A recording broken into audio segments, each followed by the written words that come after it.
الحمد لله رب العالمين والصلاة والسلام على أشرف الأنبياء والمرسلين وعلى آله وصحبه أجمعين وعلى من تبعهم بإحسان في كل زمان ومكان إلى يوم الدين أما بعد فقد قال الله تبارك وتعالى وعاشروهن بالمعروف فإن كرهتموهن فعسى أن تكرهوا شيئا ويجعل الله فيه خيرا كثيرا صدق اللہ العظیم۔ محترم حضرات، میں نے اس وقت آپ کے سامنے آیت پڑھی ہے وعاشروہن بالمعروف۔ اللہ تعالیٰ کہتے ہیں کہ عورتوں کے ساتھ، اپنی بیویوں کے ساتھ حسن معاشرت اختیار کرو۔ فَإِن كَرِهْتُمُوهُنَّ فَعَسَىٰ أَن تَكْرَهُوا شَيْئًا وَيَجْعَلَ اللَّهُ فِيهِ خَيْرًا كَثِيرًا، اگر تمہیں ان کی کوئی عادت اور کوئی اخلاق برا لگے تو ہو سکتا ہے کہ اللہ تبارک و تعالیٰ اس کے اندر کوئی خیر پیدا فرما دے۔ فَعَسَىٰ أَن تَكْرَهُوا شَيْئًا وَيَجْعَلَ اللَّهُ فِيهِ خَيْرًا كَثِيرًا۔ یہ اللہ تعالیٰ کی آیت قرآن مجید میں ہمیں اور آپ کو دعوت دے رہی ہے بیویوں کے ساتھ حسن سلوک کی اور ان سے درگزر کرنے کی۔ میاں اور بیوی کا تعلق بڑا نازک ہوتا ہے، اسی لیے ایک طرف بیوی کو حکم دیا گیا ہے کہ وہ شوہر کی اطاعت کرے، فرمانبرداری کرے، اس کے حقوق کو ادا کرے، اس کے آداب کا اور اس کے حقوق کا لحاظ رکھے، اور دوسری طرف مردوں کو بھی حکم دیا گیا ہے کہ وہ عورتوں کے ساتھ حسن معاشرت اختیار کرے، درگزر کا معاملہ کرے اور بہترین اخلاق کا مظاہرہ کرے۔ دونوں طرفہ بات ہے کہ ایک طرف اللہ تعالیٰ نے عورتوں کو کچھ باتوں کا مکلف کیا تو دوسری طرف مردوں کو بھی مکلف کیا۔ قرآن مجید کے اندر ہے کہ اللہ تعالیٰ نے فرمایا وَلَهُنَّ مِثْلُ الَّذِي عَلَيْهِنَّ بِالْمَعْرُوفِ۔ یہ جملہ بہت ہی قیمتی جملہ ہے، بہت مختصر، بڑا جامع، اور اس کے اندر مرد اور عورت دونوں کے حقوق کا ذکر کیا گیا ہے۔ وَلَهُنَّ مِثْلُ الَّذِي عَلَيْهِنَّ بِالْمَعْرُوفِ، عورتوں کا بھی اتنا ہی حق ہے جتنا حق کہ عورتوں پر مردوں کا ہے۔ اللہ نے دونوں کو مثل کے لفظ سے تعبیر کر کے بتایا کہ حقوق کے سلسلے میں دونوں برابر ہیں۔ جتنا حق مرد کا عورت پر، اتنا ہی حق عورت کا مرد پر ہے۔ مرد یہ نہ سمجھے کہ عورت کو تو حکم دیا گیا ہے کہ وہ میری تابعداری کرے، میری بات سنا کرے، میرے ساتھ اس طرح رہا کرے اور میری کوئی ذمہ داری نہیں۔ آج کل مردوں میں یہ بیماری بہت ہے کہ عورت کو تو مکلف بناتے ہیں، پابند بناتے ہیں اور اس کو پابند رہنے کی تاکید کرتے ہیں اور ایسا سلوک کرتے ہیں کہ عورت پابند رہے، مرد کی مانتی رہے، اس کے ساتھ حسن سلوک سے کام، اس کے ساتھ حسن سلوک برتتی رہے، لیکن خود اپنی طرف سے اس سلسلے میں کوتاہی کرتے ہیں۔ اسلام کا یہ عجیب نظام ہے کہ ایک طرف مردوں کے لیے حکم دیا گیا تو دوسری طرف عورتوں کے لیے بھی حکم دیا گیا۔ یہ ان کے حقوق کی پاسداری کریں اور وہ ان کے حقوق کی پاسداری کرے۔ جب دونوں طرفہ یہ بات ہوتی ہے تو زندگی کی گاڑی بہت اچھائی کے ساتھ، بہت ہی سکون اور اطمینان کے ساتھ میں چلتی ہے۔ اور اگر کسی ایک طرف سے بھی معاملے میں کوتاہی ہوتی ہے، حقوق کی ادائیگی میں کوتاہی ہوتی ہے، تو کسی ایک طرف سے بھی یہ بات ہوتی ہے تو اس گاڑی کا چلنا مشکل ہو جاتا ہے۔ میں نے اس سے پہلے یہ بتایا تھا کہ عورتوں پر مردوں کا کیا حق ہے۔ آج میں اس سلسلے میں گفتگو کرنا چاہتا ہوں کہ مردوں کو عورتوں کے کیا حقوق بتائے گئے ہیں اور ان کو اس سلسلے میں کس طرح رہنا چاہیے اور کیسے حقوق کو ادا کرنا چاہیے۔ اسلام کے آنے سے پہلے دنیا کے اندر عورت کا کوئی حق نہیں مانا جاتا تھا۔ لوگ سمجھتے تھے کہ عورت کوئی چیز ہی نہیں ہے. وہ ایسی ہے جیسے کہ کوئی جانور گھر میں پال لیا جاتا ہے. کتے کو پال لیا، بکری کو پال لیا، گائے کو پال لیا، اونٹ کو پال لیا. بس سمجھتے تھے کہ عورت بھی اسی طرح کا ایک جانور ہے، اس کو ہم نے گھر میں رکھا ہے، چاہے اس کے ساتھ جیسا چاہے سلوک کرے، اس کی کوئی پرواہ نہ ہوتی تھی.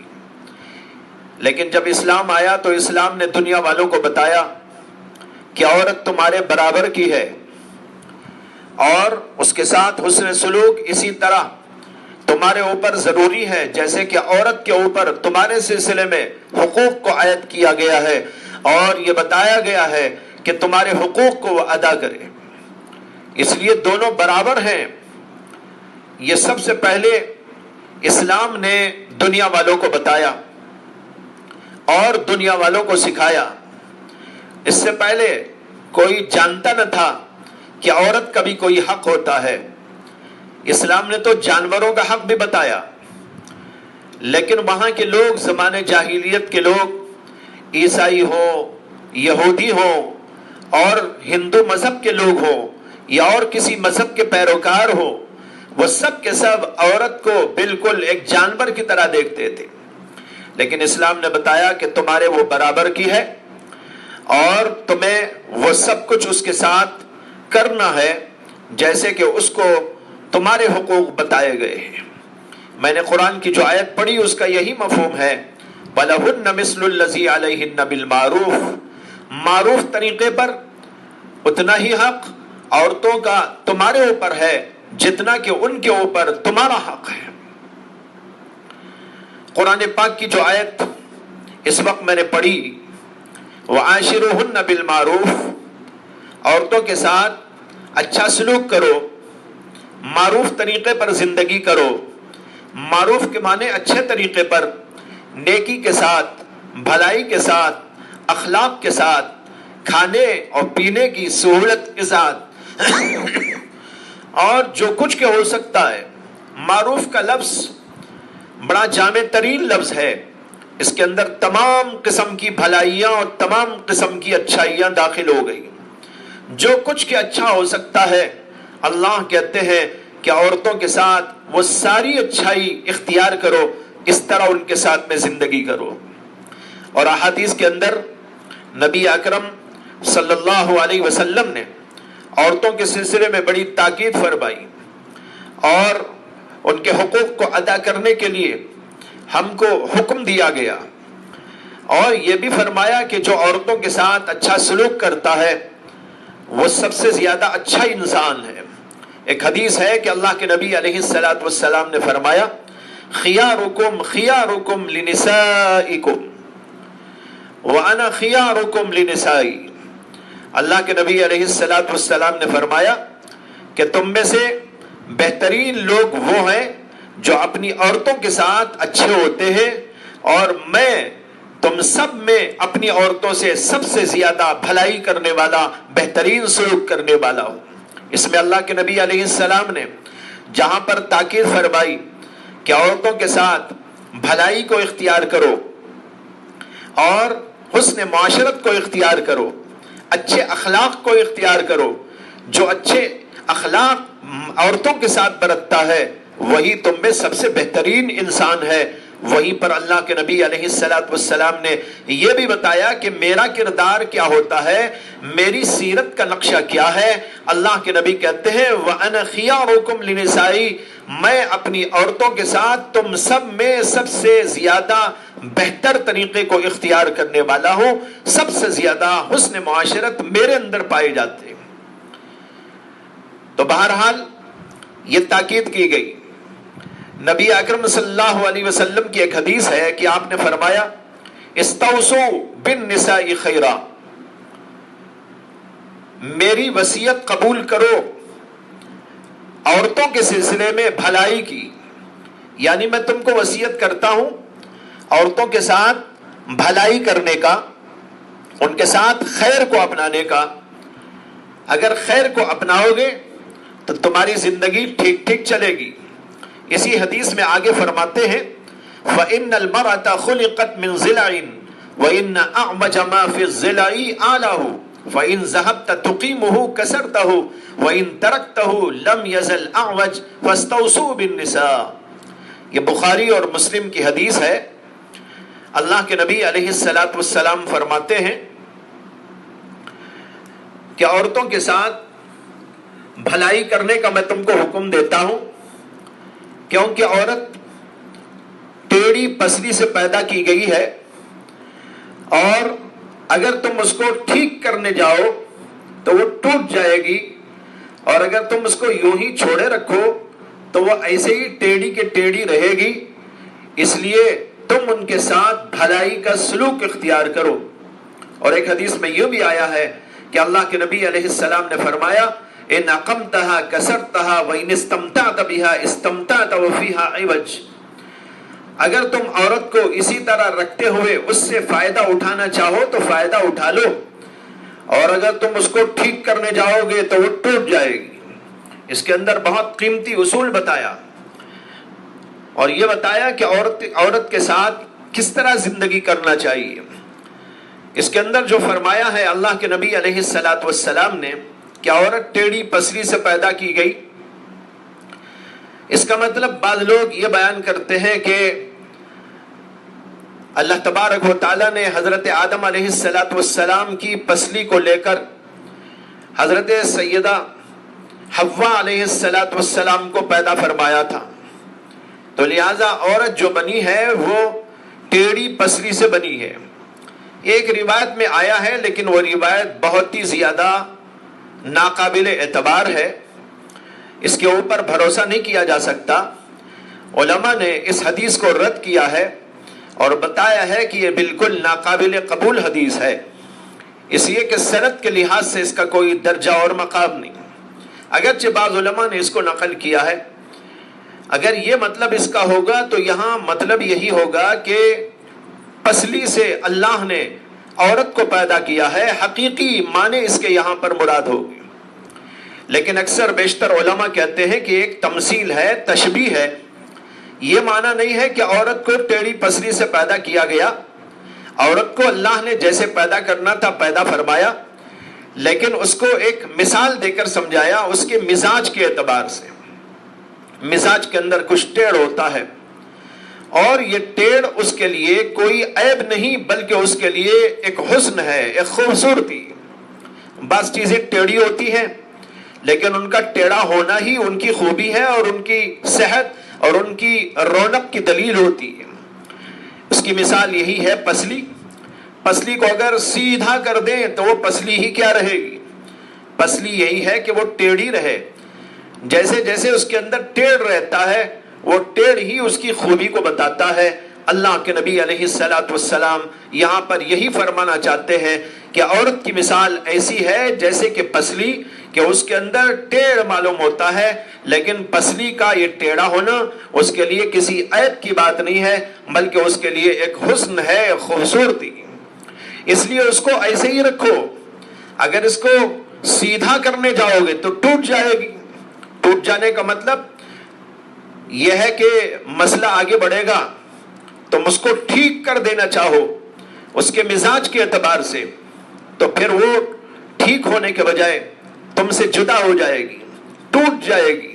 اس لیے اس کو اسی طرح رکھتے ہوئے اس سے فائدہ حاصل کر لو. یہی مطلب ہے اس جملے کا ان ذهبت تقيمها كسرتها وان استمتعت بها استمتع بها وفيها عوج. اگر تم اس ٹیڑھی پسلی کو ٹھیک کر دینا چاہو، تقیمها، نتیجہ کیا ہوگا؟ کسرتها، وہ تم اس کو تم توڑ دو گے. وان استمتعت بها، اور اگر تم اس سے فائدہ اٹھانا چاہو تو اس سے فائدہ اٹھا لو، اس کے ساتھ ساتھ کہ اس کے اندر ٹیڑھ باقی رہے. وَإِنِ اسْتَمْتَعْتَ بِهَا اسْتَمْتَعْتَ وَفِيهَا عِوَجٌ. عورت کے اندر یہ ٹیڑھ رہے گا، اسی کے ساتھ ساتھ اس کو اختیار کرنا چاہیے اور اس کو درگزر کرنا چاہیے. حضرت مولانا حکیم الامت اشرف علی تھانوی رحمت اللہ علیہ وہ آیت پڑھ کر جو شروع میں نے پڑھی تھی، وَعَاشِرُوهُنَّ بِالْمَعْرُوفِ فَإِن كَرِهْتُمُوهُنَّ فَعَسَىٰ أَن تَكْرَهُوا شَيْئًا وَيَجْعَلَ اللَّهُ فِيهِ خَيْرًا كَثِيرًا۔ اس آیت کو پڑھ کر فرماتے تھے کہ مجھے بڑی عجیب لگتی ہے یہ بات کہ اللہ تبارک و تعالیٰ نے عورتوں کی سفارش کی ہے مردوں سے، اور یہ فرمایا ہے کہ ان کے اندر کوئی ٹیڑھ دیکھو، ان کے اندر کوئی خامی دیکھو، ان کے اندر کوئی عیب دیکھو، کوئی ایسی بات دیکھو جو تم کو ناگوار گزرتی ہے تو اس کو خاطر میں نہ لاؤ اور اس کو درگزر کرو۔ اگر تمہیں یہ بات اس کی ناپسند آ رہی ہے تو کوئی بات اس کی اچھی بھی لگے گی، اور اللہ تبارک و تعالیٰ اسی کے اندر کوئی اچھائی اور خیر پیدا فرما دیں گے۔ حضرت کہتے تھے کہ مجھے رشک آتا ہے کہ اللہ تبارک و تعالیٰ نے عورتوں کی کس طرح سفارش فرمائی۔ تو بہرحال معلوم ہوا کہ زندگی کی گاڑی اس طریقے پر چلا کرتی ہے کہ درگزر سے کام لیا جائے، عورتوں کے مزاج کو اور ان کی نفسیات کو سامنے رکھا جائے، جس کی طرف اس کے اندر اشارہ کیا گیا ہے کہ اس کے اندر کچھ ٹیڑھ ہوتا ہے، کچھ بات چیت کے انداز کے اندر بھی ہوگا، مزاج کے اندر بھی کچھ ٹیڑھ ہوگا، اور جو ہے کچھ چیزوں کو اختیار کرنے اور اس کو پیش کرنے کے اندر بھی کچھ ٹیڑھ ہوگا، لیکن اس ٹیڑھ کو برداشت کرنا چاہیے اور اس سے درگزر کرنا چاہیے۔ لیکن اس کا مطلب یہ نہیں ہے کہ اصلاح بھی نہ کی جائے، اصلاح کے لیے کوششیں ہوں ضرورت کے مطابق، یہ نہیں کہ وہ بالکل ٹھیک ہو جائے، لیکن اگر کچھ حیثیت سے کچھ اعتبارات سے اس کی اصلاح کی کوشش کی جاتی رہے، اس کو سمجھایا جائے، افہام و تفہیم کیا جائے۔ اگر افہام و تفہیم کچھ نہ ہوتا تو پھر قرآن مجید کے اندر یہ کیوں فرمایا جاتا؟ اللہ تعالیٰ نے فرمایا ہے کہ اگر عورتوں کے اندر کچھ خامیاں ہوں اور ان کے اندر کچھ ایسی باتیں پیدا ہو جائیں جو تم کو ناگوار گزرتی ہیں، تو پھر تم کو یہ بھی حق ہے کہ اس کی اصلاح کے لیے وَاہْجُرُوهُنَّ، ان کو جدا رکھو اپنے سے، بستر ان کا الگ کر ڈالو۔ اور پھر اور بھی زیادہ کچھ بات ہو تو پھر وہاں ایک دوسرا پہلو بھی بتایا گیا کہ اس کے لیے مارنے کی بھی اجازت دی گئی، لیکن مارنے کی حد کو مقرر کیا گیا۔ یہ نہیں کہ آدمی جیسا چاہے جانور کی طرح مار ڈالے، بلکہ بہت آہستہ کے ساتھ اس طرح مارے کہ نہ غول آئے، نہ جلد پھٹے، نہ جلد کے اوپر اس کا اثر معلوم ہو۔ یہ اصلاح کے طریقے جو قرآن کریم کے اندر بیان کیے گئے ہیں، اس سے معلوم ہوتا ہے کہ عورتوں کی اصلاح کی فکر یہ اپنی جگہ پر صحیح ہے، لیکن اس کا مطلب یہ نہیں ہے کہ عورت بالکل ٹھیک ہو جائے اور اس وقت تک انسان اس کے ساتھ راضی نہ ہو جب تک کہ اس کے مزاج کے موافق نہ ہو جائے۔ عورت کا مزاج الگ ہوتا ہے، مردوں کے مزاج الگ ہوتا ہے، عورتوں کی نفسیات الگ ہوتی ہیں، مردوں کی نفسیات الگ ہوتی ہیں، اس لیے اس کا لحاظ رکھنا چاہیے۔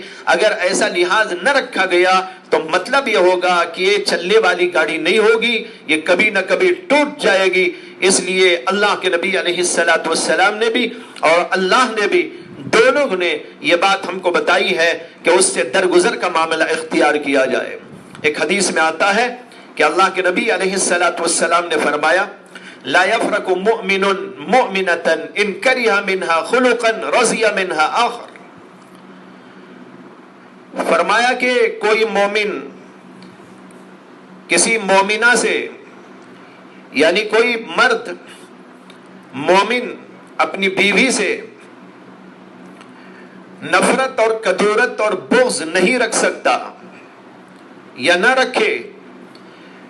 کیوں؟ کہتے ہیں ان کرہ منہا خلقا رضی منہا آخر، اس لیے کہ اگر کوئی ایک بات اس کی مکروہ اور ناپسندیدہ معلوم ہو تو ہو سکتا ہے کہ دوسری چیز سے وہ راضی ہو جائے۔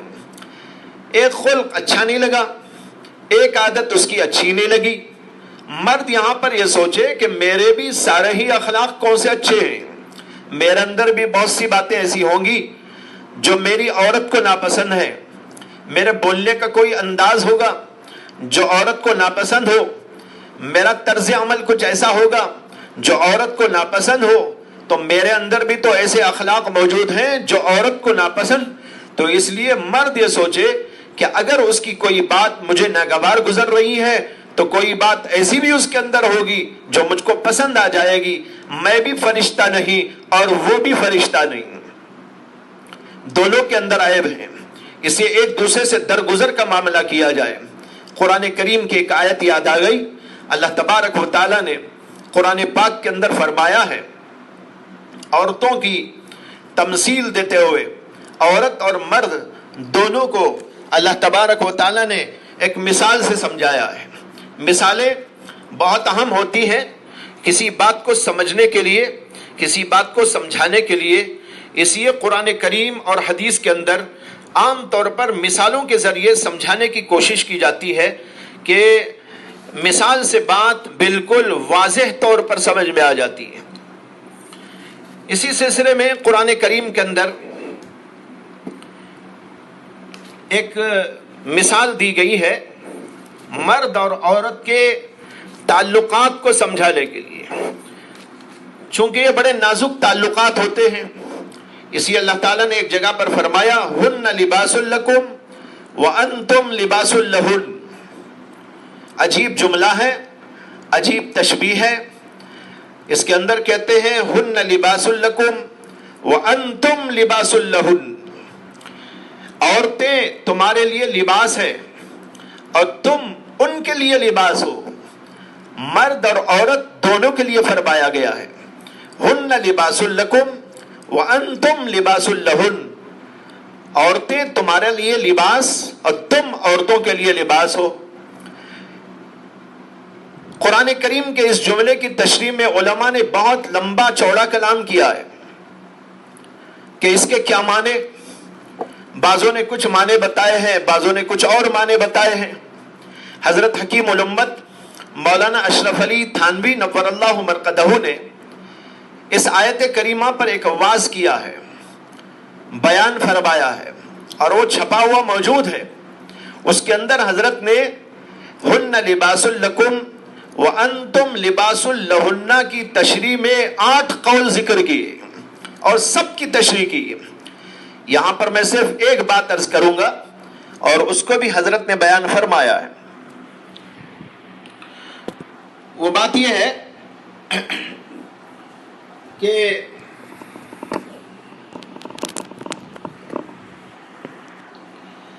لباس ایک ایسی چیز ہے جو پہنی بھی جاتی ہے، اور جب میل کچیل اس میں جمع ہو جائے تو اس کو نکال بھی دیتے ہیں، لیکن جب اس کو نکالتے ہیں تو جسم سے نکالتے ہیں، دل سے نہیں نکالتے، بلکہ اس کو نکال کر دھوبی کو دے دیتے ہیں۔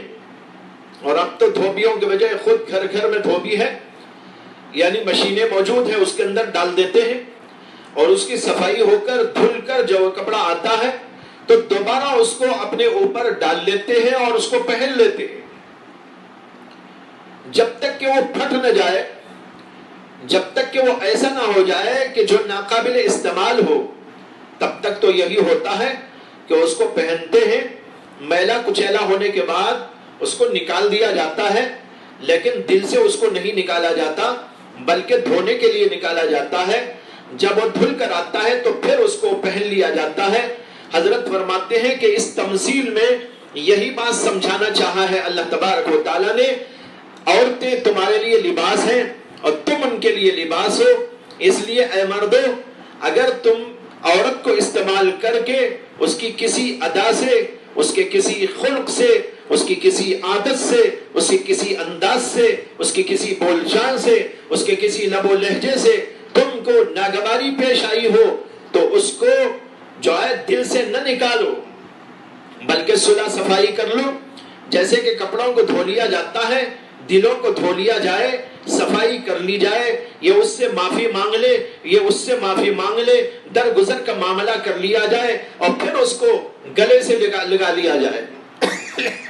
جس طریقے پر کپڑا دھل کے آتا ہے تو پھر اس کو اسی طرح پہن کر آدمی نکلتا ہے جیسے کہ پہلی دفعہ پہن کے نکلا تھا، یعنی یہ سمجھ کے نکلتا ہے کہ میں بڑا اچھا ہوں، بڑا خوبصورت لگ رہا ہوں، بڑا اچھا لگ رہا ہوں۔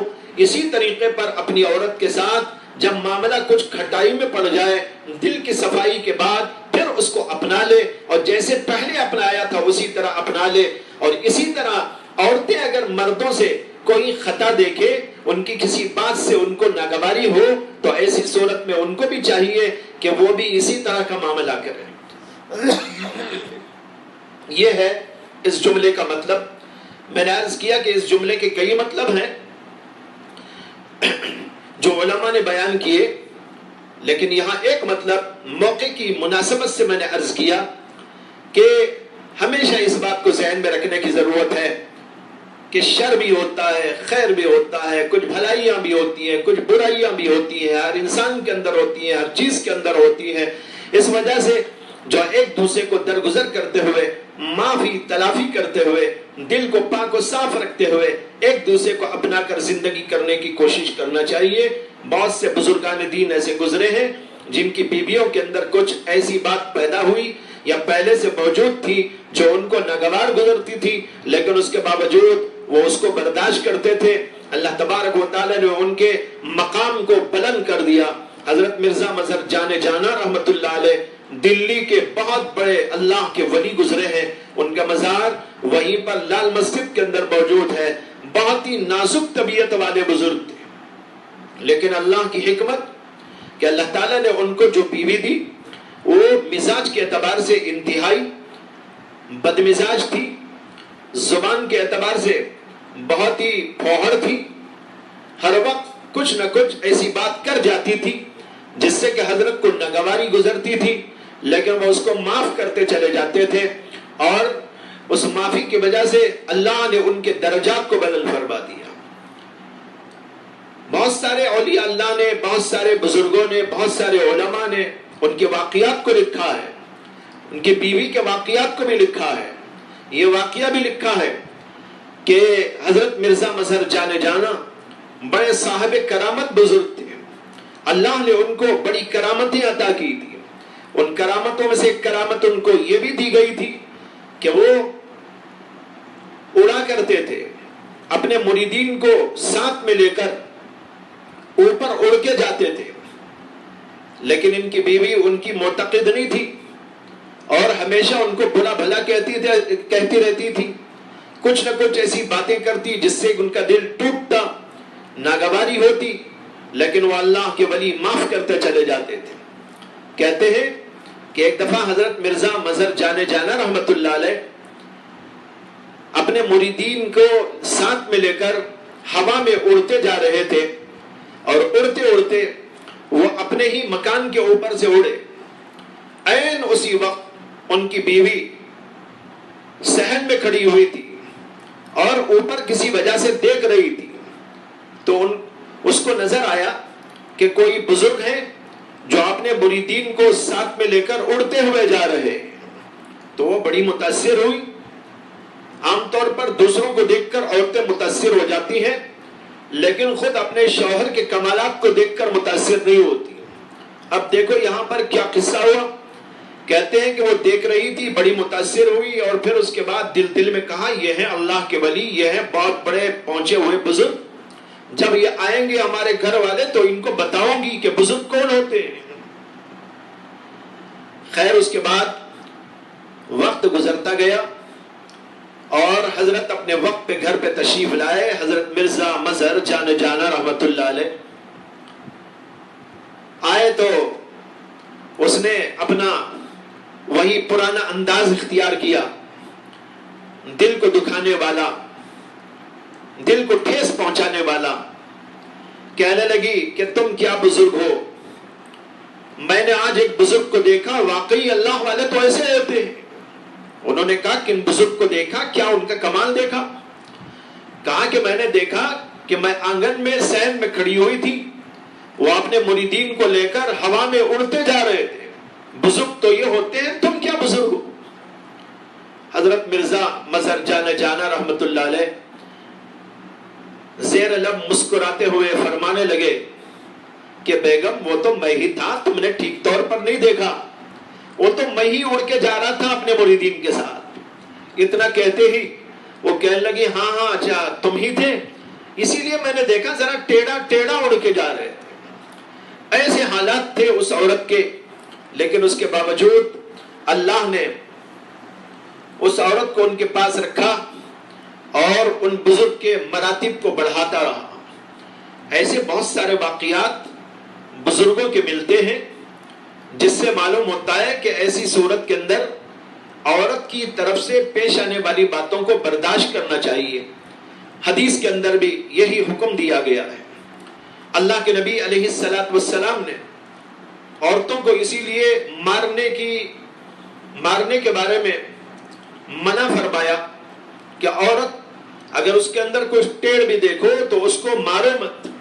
ایک حدیث میں آتا ہے کہ اللہ کے نبی علیہ السلام نے فرمایا، اور یہ خطبہ دیا تھا اللہ کے نبی علیہ السلام نے، اور اس کے اندر بہت سی باتیں بتائی تھی. ان میں ایک بات یہ بھی فرمائی تھی کہ تم میں سے ایک آدمی اپنی بیوی کی طرف ارادہ کر کے چلتا ہے اور اس کو ایسا مارتا ہے جیسے کہ غلام کی پٹائی ہوتی ہے. پھر آپ نے فرمایا کہ کس قدر بے حیائی کی بات ہے کہ آدمی دن میں تو عورت کو مارے اور شام ہو تو پھر اس کو اپنے ساتھ میں سلائے اور اپنی خواہش کو پورا کرے. اللہ کے نبی علیہ السلام نے اس سے منع فرمایا. واقعی یہ بہت ہی عجیب بات ہوگی کہ عورت کو مارا بھی جائے اور پھر اس کے ساتھ استمتاع بھی کیا جائے. اللہ کے نبی علیہ السلام اس کو مزاج کا ٹیڑھ فرما رہے ہیں اور اس کو ایک بے غیرتی کی بات فرما رہے ہیں. مردوں کو ایسا نہیں کرنا چاہیے. اگر ان کی اصلاح کی کوشش کرنی ہے اس طریقے پر کوشش کریں جیسے کہ کرنا چاہیے. باقی عام حالات کے اندر بیوی کے ساتھ حسن سلوک، کھانے میں، پینے میں اور اسی طرح رہائش میں اور بات چیت میں اور مختلف زندگی کے اعتبار میں اس طرح رہنا چاہیے جس سے گھر کے اندر خوشی ہو، ماحول کے اندر خوشی ہو، کھانا ان کو برابر دیا جائے، پینے کے اندر کمی نہ کی جائے، کپڑے کے اندر کمی نہ کی جائے. اللہ کے نبی علیہ السلام نے ان باتوں کو تفصیل کے ساتھ بیان فرمایا ہے. ایک حدیث میں آتا ہے کہ آپ سے جب پوچھا گیا کہ عورتوں کا ہمارے اوپر کیا حق ہے، اللہ کے نبی علیہ السلام نے فرمایا کہ عورتوں کا حق مردوں پر یہ ہے کہ جو تم کھاتے ہو وہ کھلاؤ، جو تم پہنتے ہو ان کو پہناؤ، اور یہ فرمایا کہ ان کے چہرے پر نہ مارو اور ان کو برا بھلا نہ کہو. برا بھلا کہنے سے منع فرمایا، یہ بد اخلاقی کی بات ہے. اور اسی طریقے پر مارنے سے منع فرمایا اور چہرے پر خاص طور پر مارنے سے منع فرمایا اور جانوروں کی طرح مارنے اور غلاموں کی طرح مارنے سے منع فرمایا. یہ سب باتیں احادیث کے اندر موجود ہیں. اسی طرح یہ بھی حکم دیا گیا کہ تم جو کھاؤ تو اس کو کھلاؤ. یہی سے ایک مسئلہ ہے کہ علماء نے لکھا ہے کہ عورت کے ذمے کھانا پکانا نہیں ہے، بلکہ یہ مرد کی ذمہ داری ہے کہ اس کو کھانا لا کر کھلائے. مرد لوگ یہ سن کر بہت پریشان ہوں گے، کیا ہم کو کھانا پکانا پڑے گا؟ ہم کو چولہے کا کاروبار کرنا پڑے گا؟ روزانہ ہمیں روٹیاں پکانی پڑیں گی، سالن ہم کو بنانا پڑے گا، ہم باہر کا کام کریں کہ اندر کا کام؟ ہو سکتا ہے کہ آپ کو یہ سن کر پریشانی ہو، لیکن یہاں آگے بڑھنے سے پہلے ایک نقطہ اچھی طرح سمجھ لیں. زندگی کی گاڑی چلتی ہے وہ دو طرفہ چلتی ہے. میں نے شروع میں عرض کیا کہ اللہ نے ایک طرف عورتوں کو کچھ احکام کا، کچھ حقوق کا پابند کیا، تو مردوں کو بھی کچھ باتوں کا پابند کیا ہے. دونوں کو آزاد نہیں چھوڑا، ادھر بھی کچھ باتیں بتائی اور ادھر بھی کچھ باتیں بتائی. دونوں طرف سے معاملے کو ٹھیک طور پر چلنا چاہیے. ایک طرف یہ بتایا جا رہا ہے کہ عورت کے ذمے کھانا پکانا نہیں ہے، لیکن اس کے لیے فضیلت کے طور پر ان چیزوں کو بتایا گیا کہ عورت کام کاج کرے، گھر کے اندر کا کام کرے. اس کے لیے بہت ساری احادیث موجود ہیں. اللہ کے نبی علیہ السلام کی صاحبزادی حضرت فاطمہ الزہرا رضی اللہ تعالی عنہا، ان کے بارے میں روایات کے اندر آتا ہے کہ وہ گھر کا سارا کاروبار کرتی تھی، چکی پیسا کرتی تھی. وہ زمانہ تو آج کی طرح کا زمانہ نہیں تھا جس کے اندر گرینڈر ہو، جس کے اندر مختلف قسم کی مشینیں ہو اور آرام سے بیٹھ کر بٹن دبائیں اور کام لیتے رہیں. آج ہر چیز کے لیے بہت ساری سہولتیں ہو گئی. بہت ساری مشینیں ایجاد ہو گئی، پکوان کا سامان تیار کرنا آسان ہو گیا، پکوان آسان ہو گیا، چیزیں بہت اچھی اچھی نکل آئی، سہولت پر سہولت، سہولت پر سہولت آج موجود ہے، لیکن اس کے باوجود بہت سارے مسائل کھڑے ہوتے ہیں۔ لیکن ذرا اندازہ کریں کہ یہ زمانہ جس زمانے کی بات کی جا رہی ہے وہ ہے محمد الرسول اللہ صلی اللہ علیہ وسلم کا زمانہ، اور اس زمانے کے اندر یہ ساری مشینریاں کہاں موجود تھی؟ ہر چیز ہاتھ سے کرنا پڑتا تھا۔ حضرت فاطمہ الزہرا رضی اللہ تعالی عنہا گھر کا کھانا پکاتی تھی، گھر کا کاروبار کرتی تھی، چولہے کا انتظام کرتی تھی، بچوں کی رکھوالی کرتی تھی، مسالے جات پیسا کرتی تھی، اور اس کے لیے اور پانی بھرا کرتی تھی۔ یہ سب کام اس زمانے کے اندر حضرت فاطمہ الزہرا کیا کرتی تھی، جس سے کہ ان کی کمر میں اور سینے میں اور ہاتھوں پر نشانات پڑ گئے تھے اور درد کی شدت ہوا کرتی تھی۔ ایک دفعہ کا واقعہ ہے کہ اللہ کے نبی علیہ السلام کی خدمت میں بہت سارے غلام اور باندیاں لائی گئی، تو اللہ کے نبی علیہ السلام حسب قانون شریعت اس کو تقسیم فرما رہے تھے۔ حضرت علی رضی اللہ تعالی عنہ کو معلوم ہوا کہ اللہ کے نبی علیہ السلام کی خدمت میں باندی اور غلام لائے گئے ہیں اور یہ تقسیم کیے جا رہے ہیں، تو حضرت علی کرم اللہ تعالی وجہہ نے حضرت فاطمہ الزہرا سے فرمایا کہ تم بھی چلی جاؤ اللہ کے نبی علیہ السلام کی خدمت میں، اور اللہ کے نبی علیہ السلام سے اپنے لیے ایک باندی غلام لے لینا، مانگ لینا۔ جب اللہ کے نبی صلی اللہ علیہ وسلم کی خدمت میں حضرت فاطمہ الزہرا گئی تو وہاں بہت سارے لوگ تھے، اس لیے حضرت فاطمہ الزہرا وہاں ٹھہری نہیں، واپس ہو گئی، لیکن اللہ کے نبی علیہ السلام نے ان کو دیکھ لیا تھا۔ جب لوگ چلے گئے تو شام کے وقت اللہ کے نبی علیہ السلام حضرت فاطمہ الزہرا کے گھر آئے اور پوچھا کہ بیٹی تم آئی تھی، بات چیت کچھ نہ ہوئی، کیوں آئی تھی؟ تب انہوں نے پیشکش کی کہ یا اللہ کے رسول، آپ کی خدمت کے اندر باندیا اور غلام لائے گئے ہیں، میرا حال یہ ہے کہ میرا ہاتھ دیکھیے، میری کمر دیکھیے، میں یوں گھر کا کاروبار کرتے کرتے، گھر کی ذمہ داری سنبھالتے سنبھالتے بہت ساری تکلیفوں کو برداشت کرتی جا رہی ہوں، اگر مجھے بھی ایک غلام یا باندی مل جائے تو بہت سارے کام وہ کرنے لگے۔ لیکن اللہ کے نبی علیہ السلام نے حضرت فاطمہ الزہرا کو تسلی دی اور فرمایا کہ تم جو ہے ہر نماز کے بعد یہ پڑھ لیا کرو، سونے کے وقت پڑھ لیا کرو۔ کیا پڑھ لیا کرو؟ سبحان اللہ اور الحمدللہ، اللہ اکبر۔ یہ تمہارے لیے بہت کارآمد چیز ہوگی، باندی سے زیادہ، غلام سے زیادہ تم کو اس سے نفع پہنچے گا۔ یہ کہہ کر اللہ کے نبی علیہ السلام نے ان کو تسلی دی۔ بتانے چاہتا ہوں کہ عورت کو ایک طرف اس بات کے لیے تیار کیا گیا ہے کہ وہ گھر کا کام کرے، گھر کی سہولت ضرورت کو دیکھے اور اس کو ٹھیک ٹھاک رکھے اور کھانا پکائے اور وقت پہ دیا کرے، یہ اس کے لیے بڑی خوش قسمتی کی بات ہے۔ لیکن جہاں تک مسئلہ ہے ضابطے کا، قانون کا، ضابطے اور قانون کے لحاظ سے فقہاء لکھتے ہیں کہ مرد کے ذمہ ہے عورت کے لیے کھانا تیار کرنا، وہ پکائے یا لا کر دے یہ اس کی مرضی ہے، لیکن اس کے لیے نفقہ اور خرچہ اور اس کے لیے کھانے اور پینے کا انتظام یہ مرد کے ذمہ کیا گیا ہے۔ اس لیے مرد کی ذمہ داری ہے کہ وہ اس کو کھانا کھلائے، اس کے لیے کسی پکانے والی کو رکھے، پکانے والے کو رکھے یا کہیں سے پکوا کے منگائے، بہرحال کسی نہ کسی طریقے پر وہ اس کو کھلانے کا پلانے کا انتظام کرے۔ یہ مرد کی ذمہ داری ہے، عورت کی ذمہ داری نہیں۔ دیکھو اسلام نے کہاں تک عورت کا مقام بڑھایا اور کس قدر اس کو اونچا مقام عطا فرمایا۔ لیکن یہاں پر ایک نکتہ ہے، اس کو میں نے اپنی کتاب میں لکھا ہے جس کا نام ہے اسلام میں عورت کا کردار۔ وہ یہ مسئلہ ہے کہ عورتیں دو قسم کی ہوتی ہیں، ایک وہ عورتیں ہوتی ہیں جو اپنے گھر میں بھی ماں باپ کے ہاں کام کاج خود کرتی ہیں، ان کے لیے کوئی نوکرانی اور کوئی خدام نہیں ہوا کرتے، جیسے کہ عام طور پر گھرانے ہوتے ہیں۔ اور دوسرے وہ گھرانے ہوتے ہیں جہاں پر کام کاج کرنے والیاں ہوتی ہیں اور خود وہ لڑکیاں اور گھر کے لوگ کام کاج نہیں کرتے۔ دو قسم کے لوگ ہوتے ہیں۔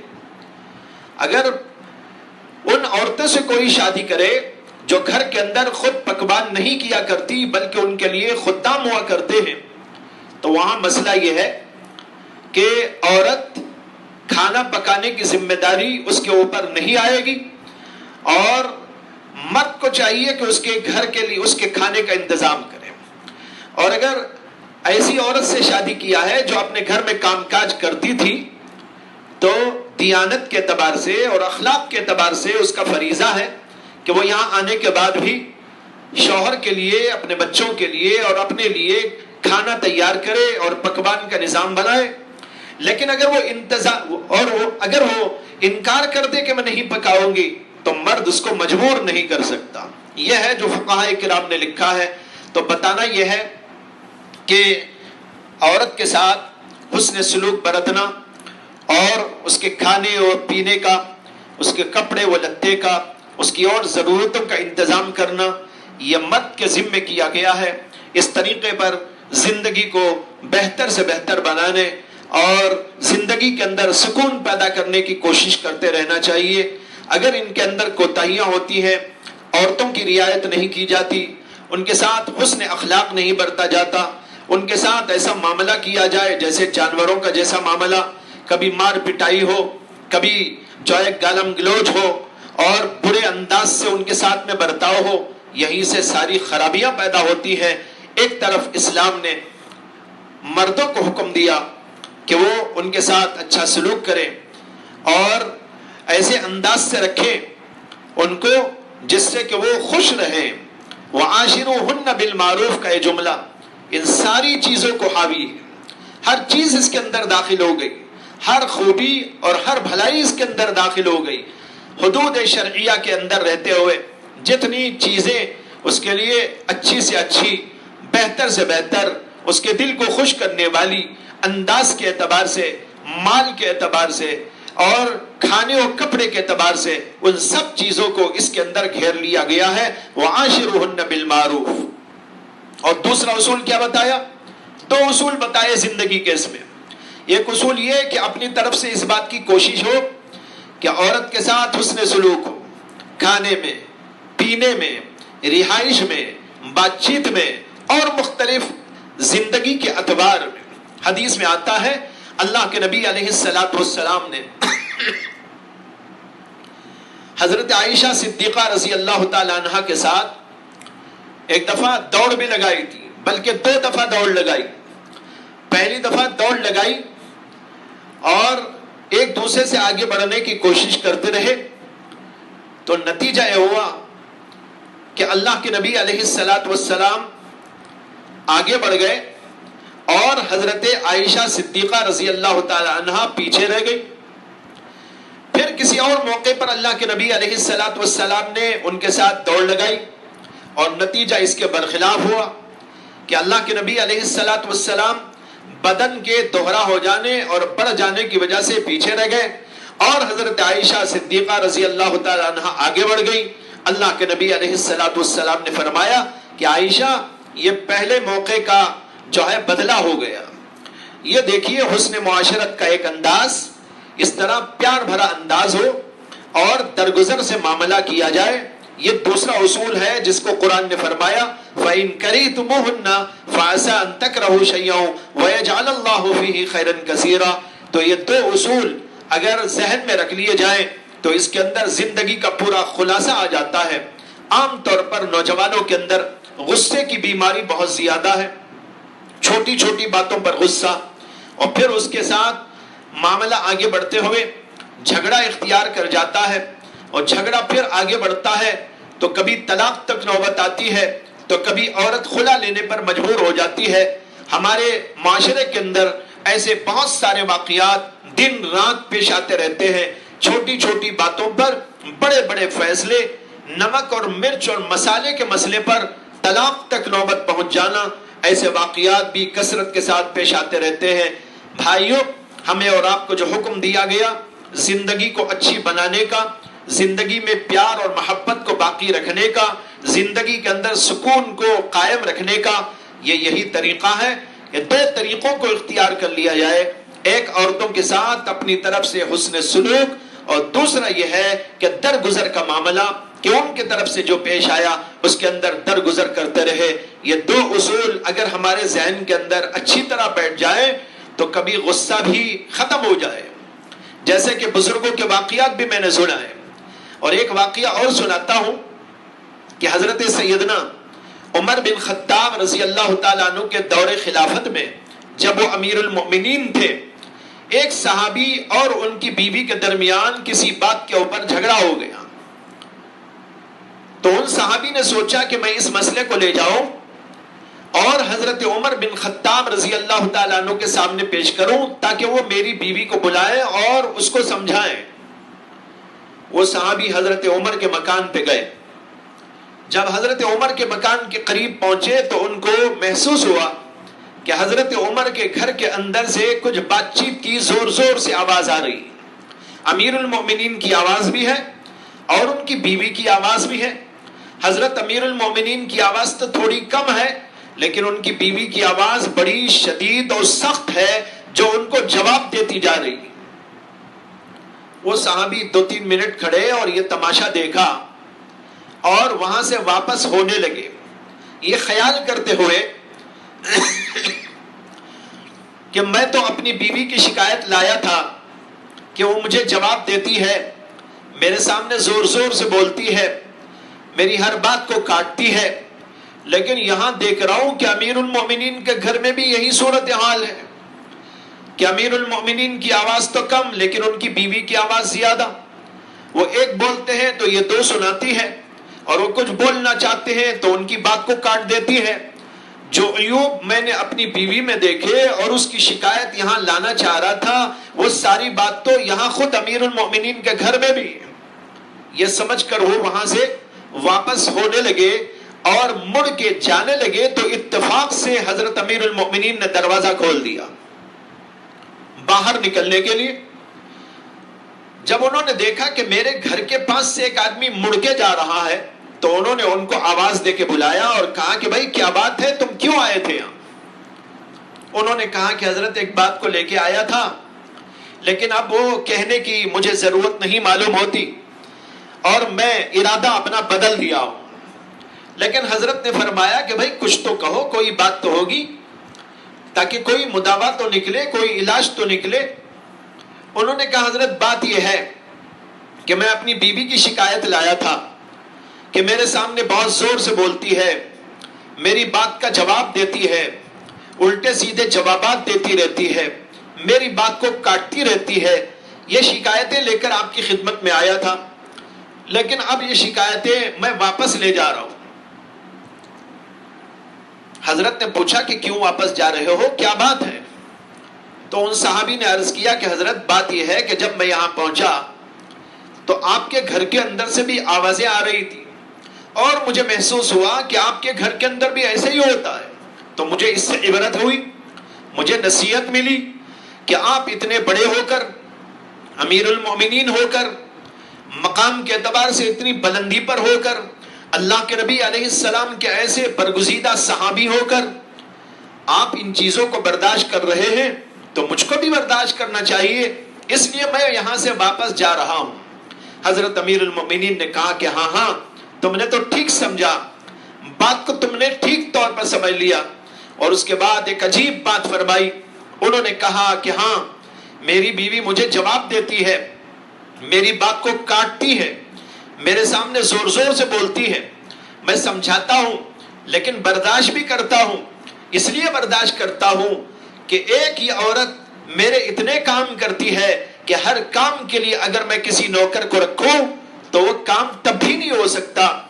یہ میری دھوبی بن جاتی ہے جب میرے کپڑے دھونے کا نمبر آتا ہے، یہ میری پکاتی بن جاتی ہے جب مجھے کھانا بنانے کا نمبر آتا ہے، اور یہ میرے بچوں کی رکھوالی کرتی ہے جبکہ جو اس کی ضرورت پڑتی ہے، میرے گھر بار کو سنبھالنے اور میری ضرورتوں کی حفاظت کرنے کا کام کرتی ہے، یہ سارے کام اگر الگ الگ لوگوں کو رکھ کر میں لوں تب بھی وہ کام ٹھیک نہ ہو سکے۔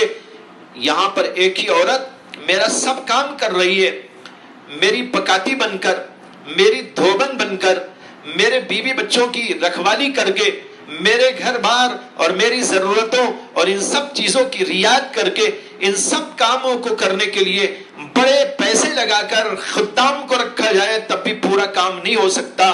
ایک عورت اتنے کام کر رہی ہے تو میں کیوں نہ اس کے بارے میں نرم رویہ اختیار کروں، اس لیے میں ان ساری چیزوں کو برداشت کرتا ہوں۔ یہ واقعہ علامہ ذہبی رحمت اللہ علیہ نے اپنی کتاب الکبائر کے اندر درج کیا ہے، وہیں سے میں نے آپ کو سنایا، جو عبرتناک واقعہ ہے۔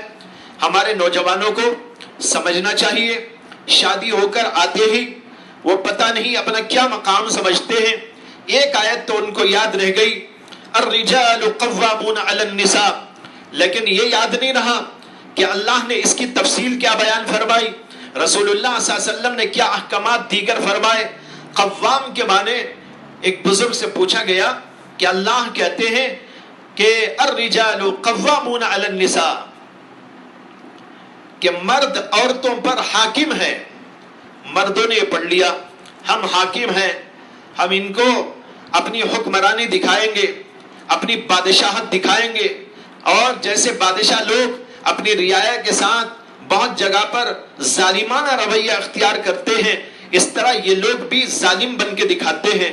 لیکن میرے بھائیوں، اس کا مطلب یہ نہیں ہے۔ قوام کے معنی آتے ہیں وہ آدمی جو ضرورتوں کو پورا کرتا ہو۔ اللہ اس کائنات کے قوام ہیں، اللہ کو اس کائنات کا قوام کہا جاتا ہے۔ کیوں؟ اللہ تبارک و تعالیٰ نے اس کائنات کو اپنے ہاتھ میں رکھ کر اس کی ہر چیز کو سنبھالا ہوا ہے، اس کے اندر ضرورتوں کو پورا کرتے ہیں، جس کی جو ضرورت ہے وہ پورا کرتے ہیں، اور ساری کائنات کی ضرورتیں اللہ پوری کرتے ہیں، اور اپنے ہاتھ میں اس کائنات کو رکھ کر اس کو چلا رہے ہیں۔ اسی طریقے پر مردوں کو کہا گیا الرجال قوامون۔ قوامون کا مطلب یہاں پر ہے عورتوں کی نگرانی کرنے والے، عورتوں کی ذمہ داری سنبھالنے والے، عورتوں کے کھانے و پینے کا نظام بنانے والے، عورتوں کا تحفظ کرنے والے، عورتوں کی ضرورتوں کو پورا کرنے والے، ان کو کہا جاتا ہے قوام۔ اسی لیے کہنے والوں نے کہا کہ جو قوام ہوتا ہے وہ خدام بھی ہوتے ہیں، جو قوام ہوتے ہیں وہ خدام بھی ہوتے ہیں۔ اس لیے اس کا ترجمہ ہوا کہ تم عورتوں کے خادم ہو۔ لیکن مرد لوگ میرے اوپر غصے میں نہ آ جائیں کہ ہم کو تو خادم بنا دیا حاکم سے اتار کر۔ لیکن یاد رکھیے کہ جو بھی حاکم ہوتا ہے وہ خادم ہوتا ہے، جو بھی حاکم وقت ہوتا ہے وہ رعایا کا خادم ہوتا ہے۔ اسی طرح مرتبہ بھی اللہ نے دیا تو ذمہ داری بھی اللہ نے عطا فرمائی۔ خادم کا معنی کیا ہے؟ جو خدمت کرتا ہے اپنی عورتوں کو کھانے کے سلسلے میں، پینے کے سلسلے میں، رہائش کے سلسلے میں اور چیزوں کے اعتبار سے۔ اس طرح اللہ نے یہ بات ارشاد فرمائی،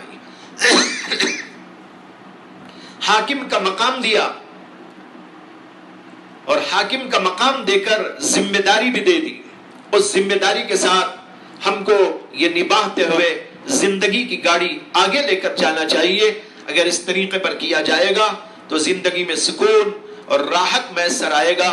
اللہ تعالیٰ سے دعا ہے کہ اللہ تعالیٰ اچھی سمجھ عطا فرمائے، اور سمجھ کے بعد اللہ عمل کی توفیق عطا فرمائے۔ وآخر دعوانا ان الحمد للہ رب العالمین۔